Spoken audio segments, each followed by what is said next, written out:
সম্মানিত দর্শক, আজ অনুষ্ঠিত হচ্ছে নার্সি ফুটবল প্রিমিয়ার লিগ 2026 এর দ্বিতীয় ম্যাচ। আজকের খেলায় অংশগ্রহণ করেছে রুবায়েত ফুটবল একাদশ বনাম নবজাগরণী প্রগতি সংঘ ফুটবল একাদশ। আজকের অনুষ্ঠানে প্রধান অতিথির আসন গ্রহণ করেছেন 1, 2, 3 নং ওয়ার্ডের সংরক্ষিত মহিলা মেম্বার পদপ্রার্থী সাজেদা বেগম। আজকের খেলাটি আপনারা সাথে থাকুন, দেখতে থাকুন। আশা করি আজকের ম্যাচটি অনেক প্রতিযোগিতাপূর্ণ হবে। আপনারা সবাই ধৈর্য সহকারে দেখতে থাকুন। এইমাত্র সেন্টার হয়ে গেল, চলছে খেলা। দেখা যাক কোন পর্যায়ে যায় খেলাটি। আপনারা দেখতে পাচ্ছেন খুবই জমজমাট হচ্ছে। শেষ হাসি কে হাসে, আপনারা দেখতে থাকুন, সাথে থাকুন। উভয় দলই খুব ভালো খেলছেন। জানি না জয়ের মালা শেষ মুহূর্তে কার গলায় ওঠে, তবে আমরা ধৈর্য সহকারে খেলাটি উপভোগ করতে থাকি।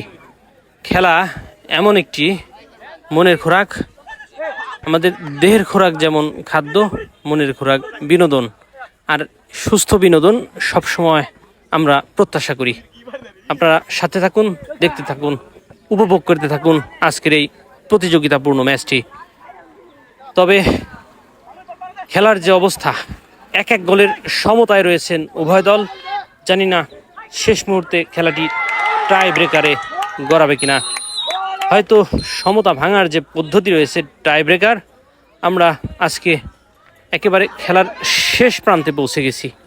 জানি না খেলাটির কি অবস্থা, তবে মনে হচ্ছে শেষ মুহূর্তে সমতা ভাঙার যে পদ্ধতি টাই ব্রেকারে গড়াতে হবে। খেলাটি একেবারে শেষ মুহূর্তের দিকে গুটি গুটি পায়ে এগিয়ে যাচ্ছে। শেষ বাঁশি বেজে গেল। দর্শক, আপনারা টাই ব্রেকার মারা দেখতে থাকুন। কে গোল করতে পারে, কে পারে না, আপনারা দেখতে পারবেন। আজকের এই ক্যামেরায় ধরা পড়েছে কে কতটুকু কৌশলে বারের দিকে ছুঁড়ে মারেন বল, কে ব্যর্থ হন আর কে হন সফল। দেখতে থাকুন। খুবই হাড্ডাহাড্ডি লড়াই হচ্ছে। গোল প্রত্যেক দলেই করতে আছেন, কিন্তু শেষ মুহূর্তের দিকে ব্যর্থতা। আজকের খেলা এক গোলের সমতায়ও শেষ হলো টাই ব্রেকার। দুঃখের বিষয়, উভয় দলই 7টি করে শট করলেন, কিন্তু কেউ জিততে পারলেন না।